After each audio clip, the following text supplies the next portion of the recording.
Est-ce que vous êtes déjà senti seul? C'est une question que je vous pose, et d'ailleurs c'est une question que je me suis posée lorsque je préparais cette pensée.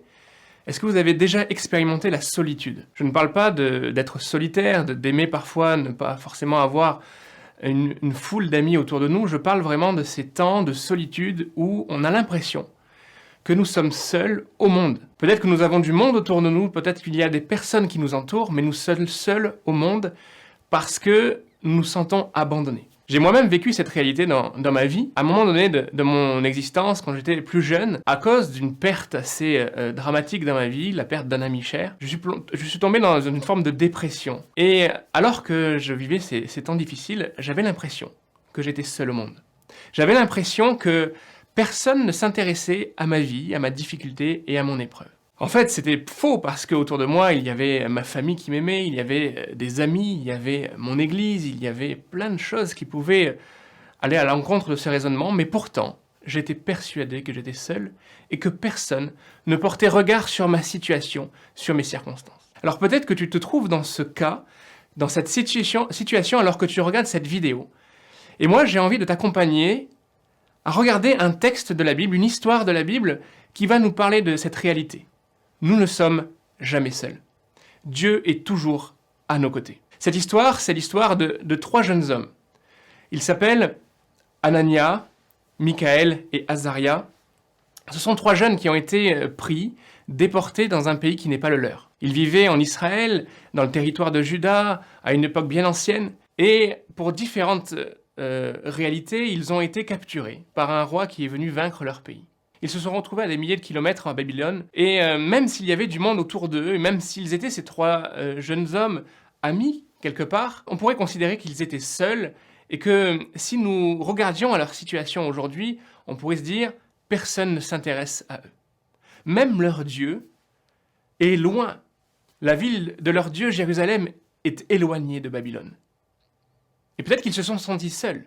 Et d'ailleurs, à un moment donné, le roi de Babylone va construire des statues pour honorer les dieux de son pays. Il va demander, exiger que toute la nation, que tout l'empire s'incline devant ces statues.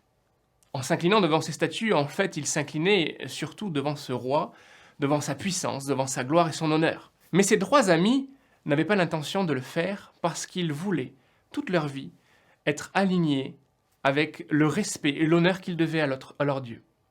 Alors, ils ne firent pas ce que la loi demandait. Ils furent convoqués. Le roi était en colère parce que la loi n'était pas respectée et finalement son nom était bafoué. Mais Anania, Azaria et Michaël n'avaient pas de soucis par rapport à cette situation parce qu'ils ne craignaient rien.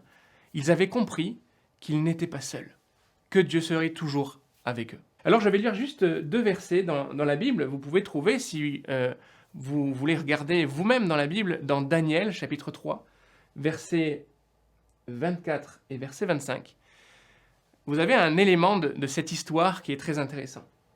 Alors que le roi, dans sa colère, va demander que ses trois amis soient jetés dans la fournaise, dans le feu pour qu'ils soient tués. Nous voyons ces versets qui disent « Alors le roi Nebuchadnezzar fut effrayé et se leva précipitamment, il prit la parole et dit à ses conseillers « N'avons-nous pas jeté au milieu du feu trois hommes liés ?» Ils répondirent au roi « Certainement, au roi. » Il reprit et dit « Eh bien, je vois quatre hommes, sans lien, qui marchent au milieu du feu, et qui n'ont point de mal, et la figure du quatrième ressemble à celle des fils de Dieu. » C'est une histoire extraordinaire. Au cœur de leur épreuve, au cœur du feu, au cœur de cette fournaise, alors que la mort devait les attendre. Il nous est dit même dans cette histoire que ceux qui ont mis les trois amis dans la fournaise sont morts tellement la flamme était forte. Au cœur de ce feu, il y avait une quatrième personne. Dieu s'était manifesté, était venu auprès de ses amis, auprès de ses hommes fidèles, pour les accompagner et pour les protéger.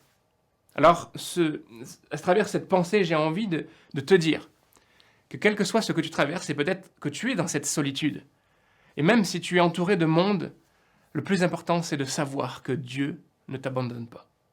Tu n'es jamais seul, et Dieu est à tes côtés. Place ton espérance, place ta confiance dans ce Dieu qui n'est pas limité par le temps et par l'espace, qui n'est pas limité par nos émotions et par nos difficultés, qui n'est pas dépassé par nos épreuves et nos combats, mais qui sait se rendre présent, qui sait nous libérer, et qui sait nous amener dans cette réalité où même si le monde est contre nous, lui sera avec nous.